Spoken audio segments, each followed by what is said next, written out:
Uyghur xalqining faxrlik yozuvchisi Zordun Sabirning Şinjan Yoshlar O'smirlar nashriyoti tarafidan nashr qilingan Ana yurt nomli romani. Bu roman Biliqut shirkatida ovozga elinib, Biliqut to'rida anglatildi. Sabiha kuldi. Harbiy maktabda shirdak yurgirishib yurgan, chamboshchilik, qarg'a etish va ot usti mahoratida yetilgan askarlarning munu sirliq taqqa kelib, shirdan chashqanga aylanib qolganini qaramamdigan. Yo'q. Bular banditlarni tozalay olmagadek. Sirliq taq, sirliq tabiat nuriylarga yordam qilib etibdi. Xudoyim qachon askarlar kelsa, shu kuni yomg'irlaringni to'kib etdi. Ular yavdaq atlarini o'kirang tashlatib, chiliq-chiliq suvga melinib, g'alaldab titrishib, suvning u qetidagi qaptalgan. Cho'ng qarg'ayning ostiga kelib edi. Qarg'ay osti quruq edi. Sabiha qarg'ay daldisida kiyimlarini selib siqmoqda. Nikolka chatqal orasida mashinani kuzatmoqda. Atlar g'amida yo'q o't yemoqda. G'ol birdilla jimig'an. Janubda büyük qarg'ayliq. Seriq qo'l ishida asan-usan ko'rinmoqda edi. Rus yigit yalang'och qizga qaradi. Qiz kiyimlarini oldirib kiymoqda. Nikolka qizning beliga bir narsa tanganligini ko'rib qoldi. U kichikgina tapancha edi. Nikolkaning teni jo'q qilib qoldi. Qizmi Rus yigitning quroliga ko'z solganligini ko'rib qoldi. Jasus dedi yigit ichida. Nima to'la jasus to'la? Sovet ittifoqidami, bu yerdami shu? Boya o'lgan askarni mush qiz otdimi? Chaqmoq chaqdi. U yiqildi. Undaqda bu qiz kimning jasusi? Ular qalin o'rmon ichida ehtiyot bilan mengib yayloqqa ko'tarildi. Ular bir qozoq uyining oldiga kelib, "Xudoy qo'noq!" Devidi kala seg'iyotgan kelinchak parvosizlar. "Kelinglar!" dedi. Ular osh g'alaldab titrashmoqda edi. Kigiz uyga kirgandan keyin uy egasi chang'iroqni qayirib atdi. Dasturxon selib ko'mbining qo'ydi. Ondan samovardan piyolaga choy qo'yib, uningga yog'och qo'shiq bilan ham qaymoq qo'shib mehmonlarga sundi. Sabiha: "Chesha, choyingiz o'ta tot ekan." Devidi qozoq ayol kulib qo'yib. "Qozoq shodi biladi ekansan, o'ris turib qaydan o'yrangansan?" deb so'radi Sabiha kulib. "Men o'ris emas, Uyg'ur" dedi. "Nurida aytin bir sarchi yigit bor. O da o'ris maken desam Uyg'urmen deydi. O'ybay, Uyg'urlaring o'ris bo'lib ketdimi?" "Yo'q, qarangiz, mana o'ris Uyg'ur bo'lib ketdi." "Men Uyg'ur" deb kuldi Nikolka. Sabiha Nuri degan ismni qozoq ayolning og'zidan anglab darhol "Nuri degan yigit bunda kelami?" deb so'radi. "Kazir kelmaydi qo'y. Ular qaytib ketdi. Tog'da ularni O'stog'a kelgan askarlar bor." "O'sta ayollar bor?" "Yo'q, ular qayda jur? Askari qayda jur?" Sabiha choy bilan isib, kigiz uydan chiqib büyük qarg'ayliq cho'qlarga qaradi. Go'yo bu büyük qarg'ayliq cho'qlar bir-biri bilan bo'y talashmoqda. Go'zallik talashmoqda. Kashki shapaq tog' qaptallarida sayli qilib yurgan oppoq bulutlarga hal bergan. Qarg'aylar yomg'irda yo'yinib, texini go'zallashgan. Seriq, qizil, ko'k, sivasrang tog' gullari qaytadan bosh ko'tarib, odamlarga kulishib qarishib, kashki tog' shamolida ritmli tavranmoqda. Go'zallik yana taqqa ko'shgan. Kishining bundoq yerlarda bir umr yashag'isi keladi. Urumchining tor vahimalik ko'chalari, hukumatning surlik idoralari, ballarni rimon bilan ching bog'lab, qurollarni ko'z-ko'z qilib mangdigan askarlar, ofitserlarning so'g'uq, yerginishlik chiroylari, amaldorlarning Yaraşmasa moda qo'g'lishib, kostyum burulki kiyib, galastuk taqab, chachlarini maylishib, sunniy hijib, bir-birini maqtishib, yolg'ondan qaqoqlab kulishlaring. Amaldorlarning xeynimlarining lavlaridagi girimlar, satlikini zodili yo'shira olmagan esil zibu zinnatlarini bir-biriga ko'z-ko'z qilishlaring. İnsanlar güzel deb paydo qilib olgan hamma yolg'on narsalar Sabixaning xiyol ekranidan birma-bir o'tdi-da, uning ko'z oldidagi tabiat go'zalligining sirliq sehriy kuchi bilan nihoyatda tezda to'zonga aylandi. Go'zal tabiat uningga go'zal hayot tasavvuri ato qilganda, u yana ixtiyorsizla Nuri nima qilyotadigan? U tabiat go'zalligidan huzurlanib, she'riy hissiyot bilan hayajonlanayotamdikin deb o'z-o'ziga so'radi. Qaptaldan 4 otliq chiqib keldi. Ular yaqin kelib, Nikolkan tonib varqirashdi. Nikolka, yaxshimisan? Ular kelibla Sabixaga qarabma qo'ymay, Nikolkaga mashina o't qo'yibdi, ko'ydi, partdi. Askarlar taq chiqib osmonni yordar qildi. Mingpay o'q atdi. Bir chivinnimi o'lmadi, dedi. Cherik atidi tashqa, Sadir atidi boshqa. 2 mashina ko'yib ketdi, 3 mashina qochdi. Biz partizanlar keldi, qo'ysoy. Bugun xotirjam uxlaydi. G'ol eg'izda bizning odamlar bor. Qo'rqma, Liobingdi. Bizdan qo'rqmasimi? Patqoqdan qo'rqadi. 2 qozoq, 2 Uyg'ur yigit dumbillardan ov miltiqlarini elishib, chaqchaq bilan kigiz uyga kirib ketdi. Sabixa kaynidan kirib, "Salom partizan yigitlar", dedi. Yigitlar chiroyli qizga qarashib, xuddi hozirla o'zini otadigandek havsi bilan yaqinchilik qilishdi. "Sanglimiz ajab botirkina, taqqa o'rs bilan chiqqanni. Biz bilan birga partizanlik qila olamsiz. Neliq taqdiri bizni qo'g'daydi, qo'rqma qizchaq." Sabixa bu Nuri bilan dematlik sho'x qaysar yigitlardan zuxlandi. Ulardan Nurini so'ramoqchi bo'ldi-yu, ko'ngli g'ash bo'ladigan xabar anglashdan qo'rqdi. Chunki Nikolkaning ular so'yishdi degan gapi uning quloq tubidan zodili neri ketmayotdi. "Sizlar menga o'xshaydigan bir qizni ko'rdinglarmi?" "Yo'q, tog'da qozoq qizlaridan boshqa qizlar yo'q." "Fatih akaning emisi Hamidlar bilan chiqqan yoshlar nerda?" "Ular nerdikin? Ha, eliqi yordamga kelganlarmi? Ular G'o'leg'izda, Chodirtol, Tangboli taraflarda. Hamma yerda bor, biz chechirib ketdik singlim." Qorong'i tushdi. Tog' so'qi boshlandi. Sabixa arlarning orasida yetish kerakmi? Nikolka Harvestdan xabar olg'ili bir qozoq yigit bilan sayga tushib ketdi. Sabixaga u nima uchundir so'g'uq muomala qiladigan bo'lib oldi. Sabixa qozoq ayolning yeniga berib oldi. Qozoq ayol qozonga go'sht solmoqda edi. Sabixa birdan o'tin kasladi. Birdan bir mo'zay bilan eytishdi. Uning asxiyoli Nurida edi. Taqqa shuni deb chiqqan. U hozir bexatar ekan. Askarlar bekorla nurg'un ziyon tortib qaytibdi. Ular yolg'on so'zlab, Urumchidagi boshliqlarini oldishi mumkin. Lekin Nikolka Sabixadan gumonlangan bo'lsa, bu o'rus gumonni boshqalarga desa, Sabixaning ishi chatoq. U qaytib ketolmay yoki Nuri bilan singlisi ko'rolmay bekorga jafo tortadi. Uni ozdab undan gumonlansa, Nikolkaga rost gapni deysiz-chu. Yo'q. U ishongidek yaqin emas-da. Gap yasab baxsiz-chu. Qandaq? Bir hikoya to'qilg'oli bilan.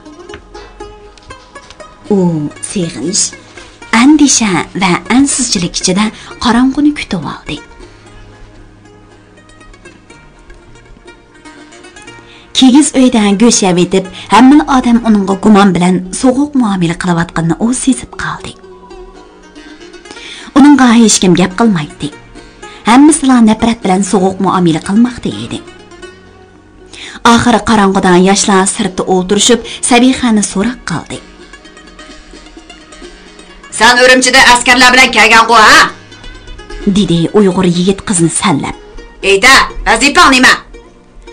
"Men opamni deb Nilqiga kelgan, Taqı singlim deb keldim. Vazifam yo'q. Tapanchang nereden kelgan? Tapancham yo'q. Bu degan garim qaçsi. Yalg'on, men ko'rdim. dedi Rus yigit. Rost gap qil, bo'lmasa. 5 tane yigit uni noqushlab varqirishib, rost gap qilishga qistimaqda. Qiz nima qilarini bilmay qorong'uda shumshib o'ltirib olib, tapanchasini ko'kirgiga to'g'rilab noli qildi. Xudoyim, nimaga yaratding? Xo'rlig'imi? Nagili barsam xo'rliq, deshnam azob. Menchilik qizlar o'qimoqda, o'ynamoqda, ota-onasiga erkilamoqda. Men nimaga talmursam, shuning xo'rliqini tortaman. Meni himoya qiladigan birmi odam yo'q. Xo'rlaydiganlar shuncha ko'p. Hamma odam rost gap qil deydi. Rost gap nada? Mening bichara yuragim yolg'on narsalar bilan to'lqin tursa, rost gapni nadan topaman? U tapanchasining uchini yuragiga to'g'riladi. Titrab turgan barmoqlar bilan tepkisini silkidi. Bir labasdan u dunyoning azoblari tugaydi. U istiqbol, go'zal hayot, g'oya arzu degan nimalarning yolg'on, aldamchilik ekanligini, bu dunyoda panohsiz yetimlarga u narsalar yot ekanligini, hatto Sabihadek na vatani, na otasi, na muhabbat yo'lanchiga bo'lmagan bechoralarga birini o'lim yo'lidan boshqa yo'lning yo'qligini u bugun to'limi chunqur his qildi. U dunyoga xato yorilib qolgan. Shunga begunoh xo'rlanmoqda. Hamma odam o'q, tayoq tanglaydigan bo'ri qanjug'iga aylanib qolgan bu qiz, agar rost gap qilishga to'g'ri kelsa, pok, gunohsiz yashashni orzu qiladigan bir qiz desa bo'ladi. Uning hech kimga pinni qasriqchilik ziyon selish niyati yo'q. Uni orzuga, muhabbat tashnoligiga boy bir qalb bilan dunyodagi eng go'zal narsalarni himoya qilish uchun kurash qilmoqda. Mana bu rost gap. Lekin bunday gapni kimga deydi, kim ishonadi? Meni qo'lida modadan qolgan miltiqlari bor talvi yigitlar nimalarni orzu qiladi? Balki o'zlari bilmas. Bu dunyo ular uchun balki bir o'yin maydoni. Ular anglagan, o'ylaganlariga ishonib, bizning tutgan yo'limiz eng to'g'ri. Biz zolim hukumatga qarshi qo'zg'an fidoilar. Biz o'lsak shahid, qolsak g'ozi. Shuna hech nimadan qo'rqmaymiz deb o'ylasha. Ular shuni turgin. Shuna bir bechara qizga kuch ko'rsataladi. Yigitlar varqirmoqda. Qiz bo'lsa, tugunib o'ltirib olib buqildab yig'lamoqda. Uning yurak bag'ri tog' yomg'irdak mo'l, zarbirik ko'z yoshlari bilan erimoqda. Vujudi qattiq bo'ronda qolgan yolg'iz bir tub cho'l yulg'unidek yerga bosh urib silkinmoqda. Yigitlardan biri birdilla: "Bo'ldi, baqirmaydi. Biz odam qiynaydigan shingsayning saqchilari bo'lmasa, boshliqlarimizga topshirib berayli", dedi. "Bog'layli hamsa, bo'lmasa bu qochib ketadi." Yo'q, men uni boqaman, qochmaydi. dedi bayatın ularning gapini anglab nerida o'ltirgan qozoq ayol ularning yeniga kelib.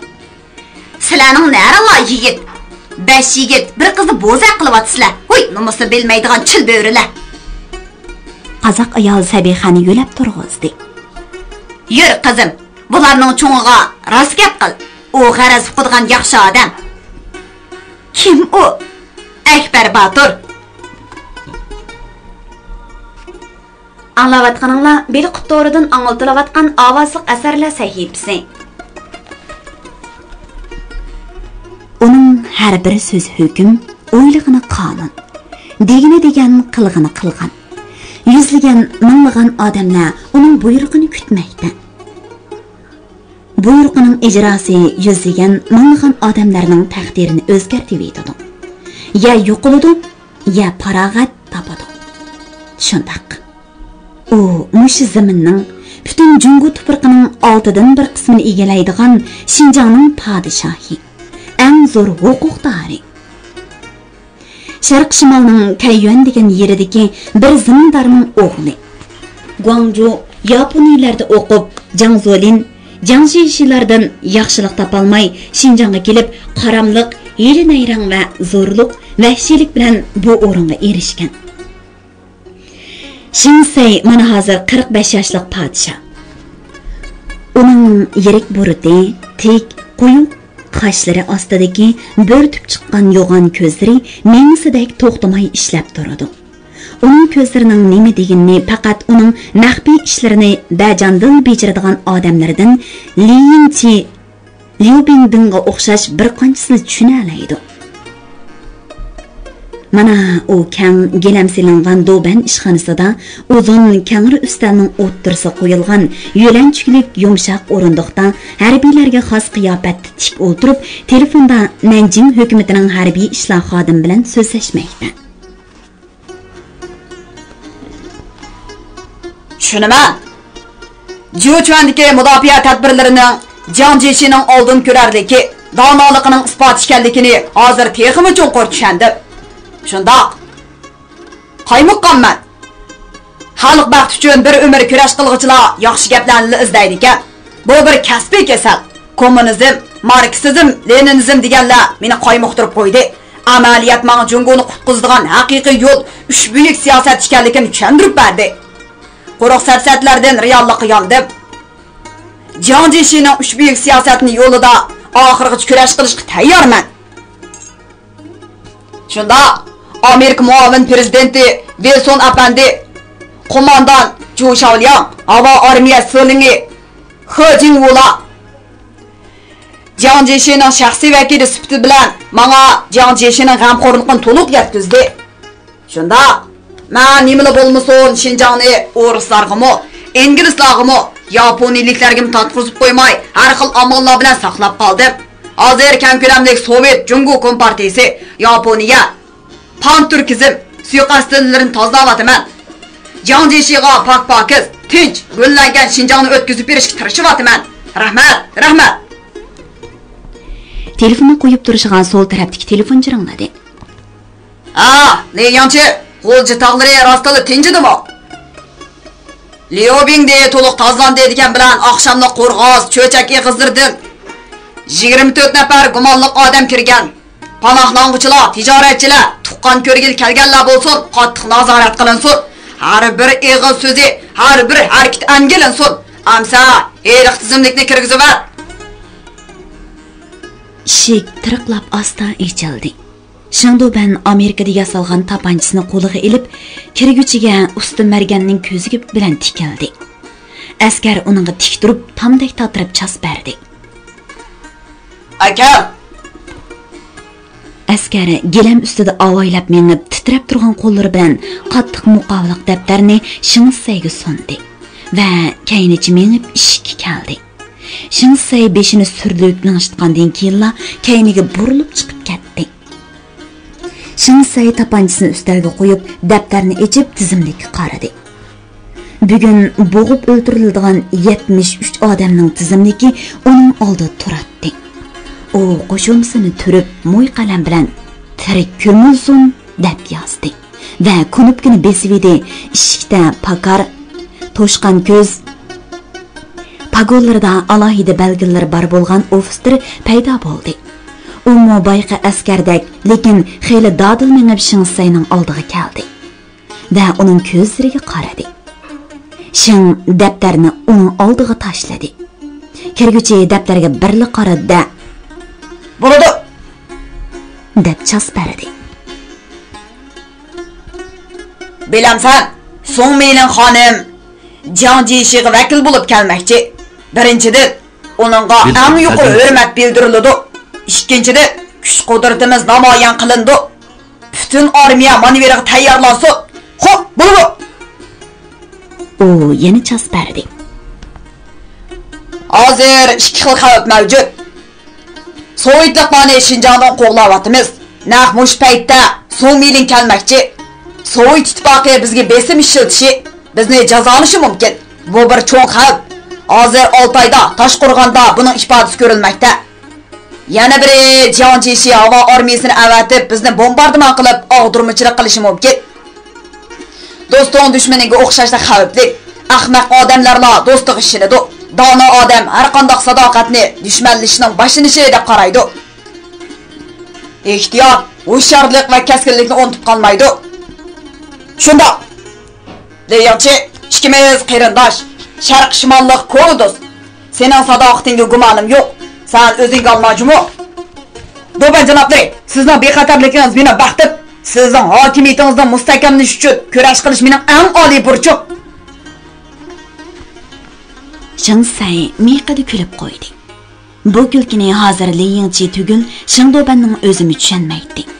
U hech qachon biror ishni oldin ola o'ylab olib, ondan bir taraf qilgan emas. Uning hokimiyatiga zarradak ziyonliq bo'ladigan, u sezgan hamon, his qilgan hamon shu minutning o'zida bu ofatni yo'qotishga hukm qilib odatlangan. U tez hukm, tez ijro qilish yo'li bilan har kuni, har oyda qancha odam o'ldiradi. Bu sonni u bilmaydi. Xuddi uning shaxsiy xazinasiga har kuni, har oyda, har yili qancha ming sar oltin kiradiganini bilmaganidek, o'lganlarning sonini balki bayqi pakinak to'ng'iz ko'z odam bilar. Oltinlarning sonini Shingdobanning yasanchi xotini Chiu Yufang bilganidek. Dobanni asnak tutdi. U bir kunupkini bosdi va yondi kichik uyga mangdi. Uchisiga uzun qora chapan, beshiga ushluq moza kiyib, burtini chashqonning quyruqida qilib olgan 40 yoshlar chamisidagi alohida kutkuchi sirtdan ishxonaga, ondan keyin kichik uyga kirdi. Shingdoban oltindan hal berilgan qo'sh kishilik Fransiya karavatida sunoyilib aslab yotdi. Kutkuchi tushdan yasalgan chilimiga apyun soldida, uningga o't yiqib Shingdobanga opirib berdi.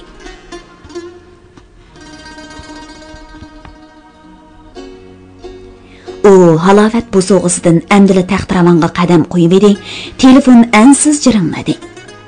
U andikib alohida shun xabar yetkazadigan telefonni oldi. Nima?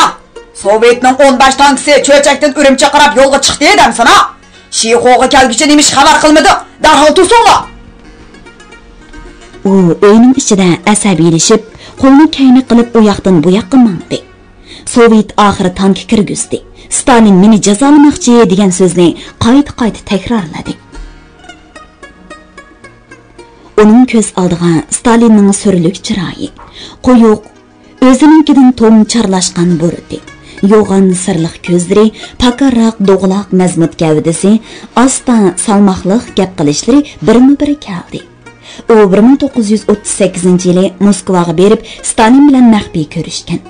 U Stalinga o'zining sadoqatini bildirib, oxirida Xinjiangni tashqi Mong'oliyadek sotsialistik davlat qilib qurib chiqishga yordam bersingiz deb talab qo'ydi va bu ishning isboti uchun o'zi Bolsheviklar partiyasiga kirib, umr bo'yi Stalinga sodiq bo'lib, sotsializm va butun dunyoda kommunizmni amalga oshirish uchun kurash qilishga qasam berishga tayyor ekanligini bildirdi. Stalin uni maqtadi, lekin javob bermadi. Shingdoban Jungoni Yaponlar besib oldi. Yaponlar Sovet ittifoqiga cho'ng tahdid. Mong'oliya, Xinjiang davlatlari qizil bayroqni avodi javlo qildirib, Yaponiyaning tajovuziga qarshi oldingi saf qarovul bo'lishga har qachon tayyor dedi. Stalin bo'ladi demadi. U Xinjiangni Shingdobanning sotsialistik davlat qilib qurib berishga nemishqa qo'shilmadi. Buni Shingdoban tushuna olmadi. Shingdoban Moskvada qasam berib Bolsheviklar partiyasiga kirdi. Uning qo'liga 185-911 partiya a'zolik kinishkasini berdi. U toki 1941-yilning oxirigacha gazet tashviqoti va nutqlarda, Xinjiang qonun kadrlar maktabida, Xinjiang institutida qilgan leksiylarda marksizm, leninizm, B tarixi va Stalinning ulug' farzandlari to'g'risidagi sonsiz qitim so'zladi. 1941-yilning oxiri Germaniya Moskva bo'sog'isiga hujum qilib kelganda, u Sovet ittifoqidan umidini uzdi. Hokimiyatini saqlab qolish uchun Stalinga osiylik qilish qaroriga keldi va Jiang Jishining himoyasiga yelindi. Jiang Jieshi Jungo kommunistlariga qarshi kurash qilayotgan bundaq sharoitda Shing uning talabiga moslashish uchun Sovet ittifoqi bilan Jungo kompartiyasiga qarshi kurash qilmasa bo'lmaydi dedi. U inisi Shing Shichingning suiqasdga uchraganligini bahona qilib 12 aprel to'polon qo'zg'ashni qasdlash anzisini yasab chiqdi. Mana hozirgacha 4 oydan ko'p vaqt bo'ldi. Bu bahona bilan turmalar odamga to'ldi. Stalin bu ishlarni bildi. Endi jazolamay qolmaydi dedi. Shundaq. Gitlerning necha 100 ming kishilik qo'shinni Moskvadan chekintiradigan Stalin, Shingdobanning bir necha 10 ming kishilik qo'shinni birdamda tarmar qilib etilmamdi. 1933 yilning oxirida Ma Zhongying 20 ming askar bilan hujum qilib edi, tasli qoldi hukm bo'lgani. Sovet armiyasi kirmagan bo'lsa tugashgan bo'ladi. Mahusan Mahmud Shijang askarlari Janubiy Shinjongda hujum qilgandimi, Shingdoban tasli qolgan. Yanıla Sovet ittifoqi askar kirgizib, uni saqlab qoldi. U Sharq Shimol fidoilar qo'shini bo'lsin, Oq O'rus askarlari bo'lsin, hatto G'ojaniyaz, Isoqbek qismlari bo'lsin, hattoki Yusufjon Qurbeshi, Setovaldijon o'xshash Sovet qarshi banditlar qismlari bo'lsin, hammasidan ustalik bilan foydalandi. Ularni ustalik bilan yo'qotdi. O'zining yig'ida o'zining go'shini qo'radi. Bu ishlardan Sovet ittifoqi uning kuchli qo'g'dug'uchisi bo'lib berdi. Stalin bo'lmagan bo'lsa, Shingdoban allaqachon gum bo'ladi. Lekin yaxshilikqa yomonlik qaytirish Shingdobanning hayot falsafasi. Unda qilmasa, uning hokimiyati mavjud bo'lib tura olmaydi. Uning hokimiyati mavjud bo'la olmasa, uning hayot yashagandan nima ahamiyati? Xinjiangda xavf hozir birla. U bo'lsa-mu, Qumulda turish yo'q. Sovet Qizil armiyasining 8-polki texnichi bor. U Gomindangning Xinjiangga tajovuz qilib kirishiga taqobil turish uchun shu yerga joylashgan qism. Mana endi shunga taqobil turadigan kuchga aylanib qoldi. U yoqdan bu yoqqa mengib yurib, oxir telefonni qo'liga olib bir nomerni burdi. Kim? Sen Chuyjingchimi? Men Shingdoban. Sen nima qilib yursan? Shixoq Sovet ittifoqining 15 tankisi yetib keldi, bilamsan? Yo'q demsana. Manas nahiyasining hokimi turib, bundaq cho'ng ishni bilmamsana. Soqchi idorasining boshlig'i eti nima de? Shuningga hozirla buyruq berma. Ishkinglar mas'ul bo'lib, Manas daryosining ko'vrikini ko'ydirib etinglar. Nima? Kutganiga andilib 1 yil bo'lgan tursa demsana. Sen nahiya hokimi. Men kim bilamsan? Shingdoban san maslahat so'rayotgan yo'q, buyruq qilyapti. 3 soat kuch ko'ydirolsin. U telefonni jaqqida qo'yib bir knopkani bosdi. Yana bir ofiseri eshik tubida paydo bo'lib chas berdi. Ofisirlar maktabining mudiri kim edi? Xabar qil, darhol kelsin. U shunchalik jiddiylashdiki, Ma Zhongying Urumchini qo'rshib olgandimi, bunchalik jiddiylashmagan edi. Hozirlar to'p ovozlari anglandigandek, yana hozirlar havoda Sovet aeroplanlari gurkiraydigandek, agishiblar G'olja, Altay, Qumul, Tashqurg'on tog'laridan necha ming otliq bostirib keladigandek, Xotan, Qashqar, Oqsu, Qumul, Turpan, G'olja, Cho'chak, Urumchi yoshlari, dehqonlari qo'llariga tayoq to'qmoq, ori go'rjak, palta bozg'an, tosh pichoqlarini elishib, Urumchi shahrining janub-shimol sepil darvozalariga o't qo'yib, atiyaz kalkundek gurkirab keladigandek vahima paydo bo'ldi. Jo'gariya, nima desan? Liubiga ko'rsatgan aqllaring hozir menga to'g'ri.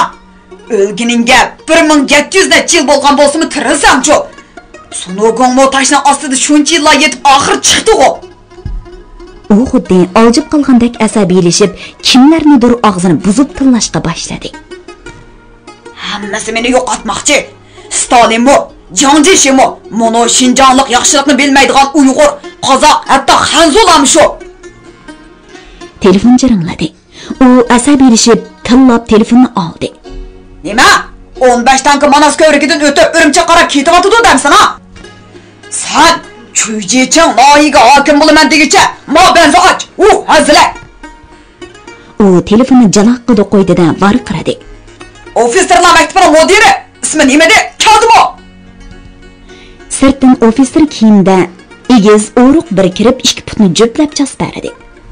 Men shu hurmatli do'ban janoblari. Çoğun kövrəkdən şəhər içigiçə həm yol boylarına topçular qismini uğurlaştırğıt. Tankılar qumul qarab mağmay ürümçük burusula top tutosu. Burada doben cevapları. Tüy adamni bezar qiladigan qora tun. Hamma jon shirin uyquda. Posturganlarmi balki o'r turib muydavatqandir. Birlashing say ismlik bu yerli xaqan uyqusiz. Oltundan hal berilgan karvatmu, Nazlin qizmi uningga uzun muddatlik tun lazzati berolmadi. Uning vujudini bir xil andisha, vasvasa, tahdid qiynamoqda. U qancha daftarlarga etilsin, ko'milsin degandek imzolarni qo'yib, qanchilg'an rahimdil odamlarni azoblamadi. Bu san uningga ma'lum emas, ham lozim emas. Uningga lozimi hozir ruhiy malham, tasalli, yesdoshlik va umid beg'ishlash. U yana qanchalik hukm suradi? Uning shuncha odamning jini badaliga tikilgan taxt qasri necha vaqt o'ri turadi. Uning vujudini chirimib olgan vahim nadin keldi? Qandoq paydo bo'ldi? Gitler, Mussolin, Stalin, Roosevelt, Churchill va Jiang Zeminlar mo shu tapda Shingdobandek o'ri yuramdig'ando, ha? 40 necha yosh insonning raso halovat pasli. Lekin Shingdoband shuncha ko'p oltin, shuncha huquq, shuncha go'zal badan egisi turib, avu ko'chada yotadigan qasmoq devonchilikni xotirjam uxlay olmaydi. Hayotdan lazzat ololmaydi. O'limga buyurilgan jinoyatchidek vasvasa va vahima ichida jon qiynaydi. Amili cho'ngning dardi cho'ng, puli ko'pning g'ami ko'p, husni borning dushmani ko'p degan gaplarni qaysi nakas topgan? Shingdoband azoblanish uchun bir umr huquq mansab mastonasi bo'lganmidi? Talpiniginiga erishguncha o'zini baxtli hisoblaydi ekan. Baxt degan mush azobmi? U karvatida uyqu dorisi ichib o'ngsiga yotdi. Ko'zi amdila uyquga ketib edi, uni biri karvatdan silkib tortib yerga tushirdi. U rastili yerda yotadi. U cho'chib, "Chip!" deb varqaradi. Ishxonaga ikki askar yugurib kirdi.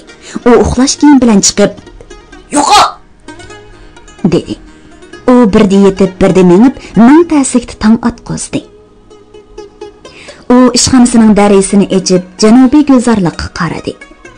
Tong quyoshi yeshil shoxlarning ustini qizg'ush nurlar bilan bezigan. Tabiat har qanday so'lg'in ko'ngilning tasalli va shodlik kuyini ayta oladi ekan. Tabiat go'zalligiga qarab, uning tashqaylangan yuragidimi insoniy hayajon uchquni yalt qildi. Quyosh uni kuldirdi. Qalbida hayot lazzati, hayot umidi uchqunladi. U maxsus chambash kiyim bilan qo'liga mashq qilchini elib, atdiganlik mashqqa mangdi. Leyinchi daraxt soyasida uningga do'xlab berdi. Sovet tankilari Donxabadagi Sovet aeroplan zavodiga burilib ketdi. Belatdi, shu yerga boradi-ku o'rislar. Dedi Shingdoband kulib turib.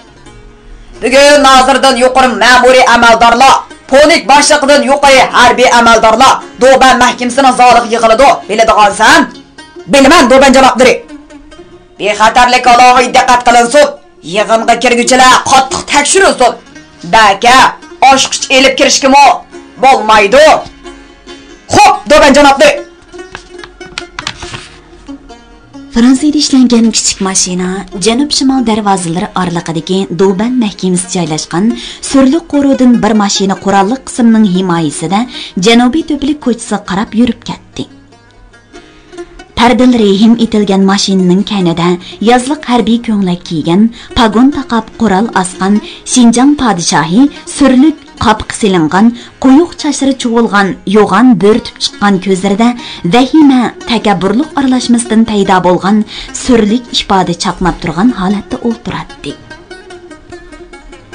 Mashinaning oldida uning yanada tapanchasi yalang'ashlangan, alohida sinoqlardan o'tgan ikki muhofizatchi sagaklik bilan o'tiradi.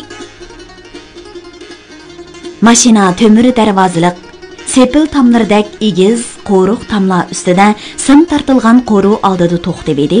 Bir qurolliq askari darvozani ochdi va qaytib turib chas berdi.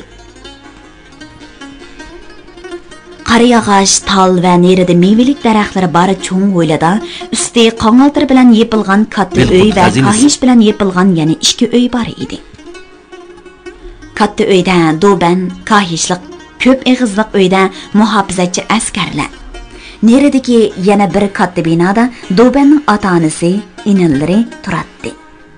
Uning 3-inisi Shingshiji qo'mondonlik qiladigan muhofizachi qo'shinning bir batalyoni maxsusan bu qo'runi saqlaydi.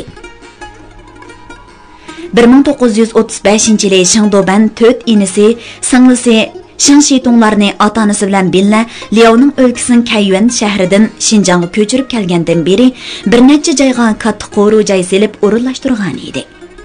Lekin vaziyat jiddiylik sababidan mush cho'ng qo'ruda birinchi darajalik kutishda turmoqda edi. Bo'libmi bu yil 3-oyning 19-kuni Sovet ittifoqida o'qigan 4-inisi Shingshichi suiqasd kuchirab etilgandan keyin u gumonlanganligi odamlarni tutib 600 nafar Sovet paras, Jungo Kompartiya paras odamni turmaga tashlagan va o'ldirgan bo'lsa-mu, uning ko'nglida texi qisos vahim saqqindilari bor edi. U hozir hech kimga, hatto inilari va xotoni o'zini o'stirgan boshliqi Chiu Zongjun generalning qizi Chiu Yifangga ishonmaydi.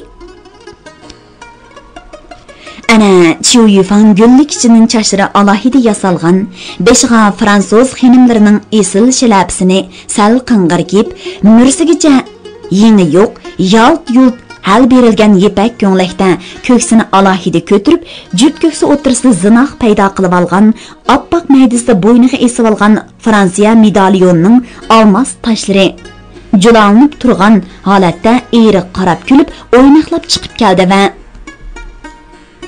Jinyun, keldingizmi? dedi. Bak charchadim. Maktabga bormadingizmi? Qizlar o'tir maktabining mudirligi qanchalik bir ish? Sizga 1 minut hamroh bo'lish uchun bo'janliq mansibidan voz kechalayman. Yaxshi. Shundodan bir haftadan beri ko'rmagan ayolning qo'lining dumbisini silab qo'ydi. Chiu Yifang erini qo'ltiqlab pallampay bilan katta uyga ko'tarildi.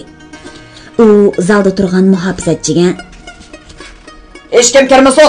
Bu oyga akasini kirgizma." dedi.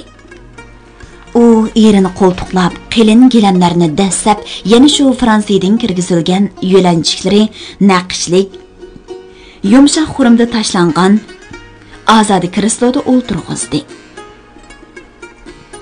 Chiroyli yasangan bir qiz patnusga 2 stakan kafe akkirdida uni aynakdan qilingan alohida ustalga asta qo'yib, ta'zim qilib kaynichi minib chiqib ketdi. Jinyun, bugungi dokladingiz to'liq yaxshi bo'ldi, dedi xotini Madiya Xumar erining tizlariga qo'lini qo'yib.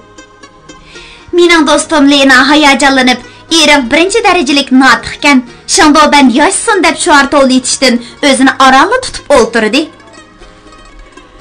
Nadikini tayyorliqsiz, mundaqla uchun maslak, marksizm, leninizmdan ustun degan birli gapni tushuntirib qo'ydim shu.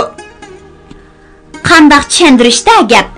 Dunyoda yangi moda bo'layotgan marksizm, leninizmni Sunjongshanning uchun masligiga yetmaydi deb hukm qilish sizning qo'lingizdan keladi. Siz zamonimizdagi eng katta notiq, diplomat, harbiy olim. Harbiy olim desangiz bo'ladi. Guangzhou Shaoguan harbiy maktabini bitirgandan keyin Gosongling degan militarisning qaramog'ida orollar Lianjiang bo'laladim. Ilmi yaxshi qaynotam Chiu Zongjunning g'amxo'rligiga erishib, siz bilan to'y qildim. Belli Yaponiyaga bordik. Otimiz bizga alohida kang tosha uy-joy hozirlab berdi. Siz Quruqliq armiya universitetida, men Tokio universitetida o'qidik. Shu qaltis chaqlar edi. Uyimizda siz marksizm, leninizm to'g'risida kurjiklarga nutq so'zlaydingiz. Gosongling degan militarist bizga yaxshi qaragan. U Jiang Zolin bilan so'qishmagan bo'lsa, undaq tez o'lmaydi. Jiang Jishining alimi jinimga yetdi.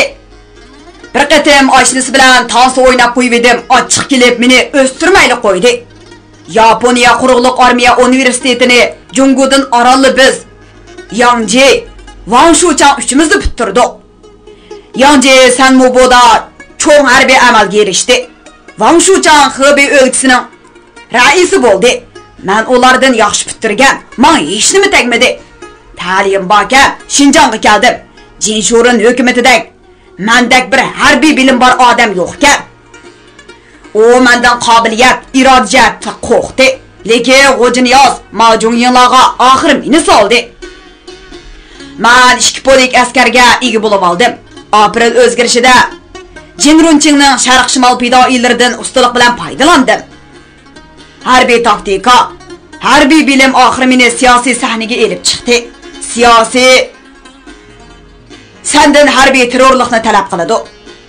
Jinrunching turmoq menga qo'l qanot bo'lgan oq o'rus askar boshliqlarini mo hammasini yo'qotdim. Xalqlar mening bu ishimni qotillik deyishidi. Yo'q, bu degan donoliq. Beliqut şirketida ovozga elinib, Beliqut to'rida anglatilayotgan Uyg'ur xalqining taxirlik yozuvchisi Zordun Sabirning Xinjiang yoshlar o'smirlar nashriyoti tarafidan nashr qilingan Ana yurt nomli romanini bugun mush yergacha anglatdik. Davomini atkan anglitishimizda davomli anglatamiz. Bu roman Xinjiangning har qaysi joylaridagi Xinhua kitobxonalarida sotiladi. Do'stlarning bu romanni setib olib saqlab qo'yishini alohida tavsiya qilamiz.